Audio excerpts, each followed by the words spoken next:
اللہ کے سوا اللہ کی عبادت کرتے ہیں، حج بھی کرتے ہیں، روزہ بھی رکھتے ہیں، طواف بھی کرتے ہیں، صحیح بھی اور سب بھی سب کچھ کرتے ہیں، زکات بھی دیتے ہیں، بڑی بڑی لمبی لمبی داڑھیاں، پگڑے، تگڑ، امامے، جبے سب کچھ سجائے ہوئے ہیں، لیکن اللہ کے سوا غیروں کو بھی پکارتے ہیں، اللہ کے سوا غیروں کو مشکل کشا سمجھتے ہیں، اللہ کے سوا غیر اللہ کو بھی حاجت روا، دلوں کے بھیدوں کا جاننے والا کہتے ہیں، اللہ کے سوا غیروں کی چوکھٹوں کے اوپر سر جھکاتے ہیں، اللہ کے سوا سب غیر اللہ کو بھی مشکل کشا سمجھتے ہیں، اللہ کے سوا غیروں کو بھی بیٹا بیٹی دینے والا سمجھتے ہیں، اللہ کے سوا غیروں کو بھی اس کائنات میں متصرف سمجھتے ہیں، چلانے والا سمجھتے ہیں، دینے والا سمجھتے ہیں، عطا کرنے والا، بخشش کرنے والا، گناہوں کو یہ بھی وہی ہے۔ ان میں اور ان میں جو اللہ کو مانتا ہی نہیں، اللہ کو چھوڑ کے چلا گیا، ان میں کوئی فرق بولو؟ یاد رکھو اچھی طرح سے، عبادت و بندگی صرف نماز نہیں پوچھی جائے گی، سب سے پہلے من رب کا پوچھا جائے گا، تیرا معبود حقیقی، تیرا رب کون ہے؟ نماز روزے میدان محشر میں پوچھے جائیں گے، عقیدہ توحید مکمل ہونا چاہیے، پختہ ہونا چاہیے۔ اسی لیے اللہ نے فرمایا وما خلقت الجن والانس الا لیعبدون، ہماری تخلیق کا مقصد صرف اللہ کی عبادت، صرف نماز عبادت نہیں ہے، صرف روزہ عبادت نہیں ہے، صرف حج عبادت نہیں ہے، صرف زکات عبادت نہیں ہے، صرف 2 سجدے کر لینا، نوافل پڑھ لینا، کسی کو صدقہ خیرات کی، یہی عبادت نہیں ہے۔ سب سے بڑی عبادت یہ ہے کہ اللہ کے ساتھ کسی کو شریک اور ساجیدار نہ سمجھا جائے،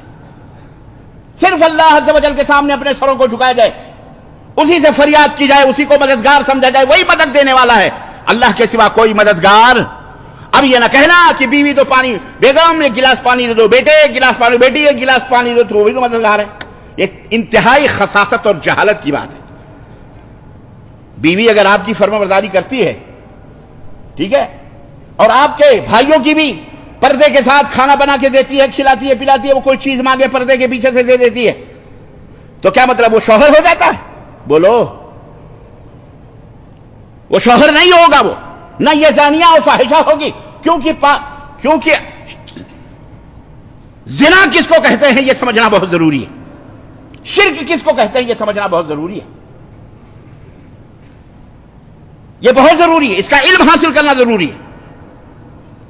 میں نے بتایا جیسے توحید کا علم حاصل کرنا، جیسے نماز کا علم آپ کو حاصل کرنا، جیسے وضو بنانے کا طریقہ، ایسے ہی توحید کے بعد کلمہ لا الہ الا اللہ و شرک کا جاننا یہ بہت ضروری ہے۔ تو اللہ تبارک و تعالیٰ نے اپنا حق سب سے پہلے ہی بتایا۔ اللہ کا سب سے پہلا حق یہ ہے بندے کے اوپر کہ وہ صرف اور صرف اللہ کی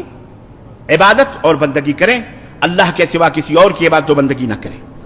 اللہ نے جہاں اپنی عبادت و بندگی کا حکم دیا وہیں یہ بھی ہے کہ اخلاص کے ساتھ عبادت کریں،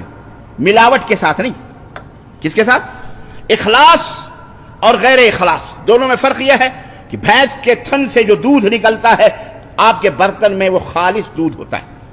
اب اس میں تم آب زمزم ملاؤ یا نل کا پانی ملاؤ، کنویں کا پانی ملاؤ، اسے خالص دودھ نہیں کہا جائے گا، اسے ملاوٹ والا کہا جائے گا۔ کہا جائے گا کہ نہیں کہا جائے گا؟ ایسے ہی کلمہ توحید کے بعد اگر آپ نے غیر اللہ سے اپنے تعلق کو جوڑا، اپنے دل کو جوڑا، تو یاد رکھو کہ پھر وہ شرک باللہ ہو جائے گا۔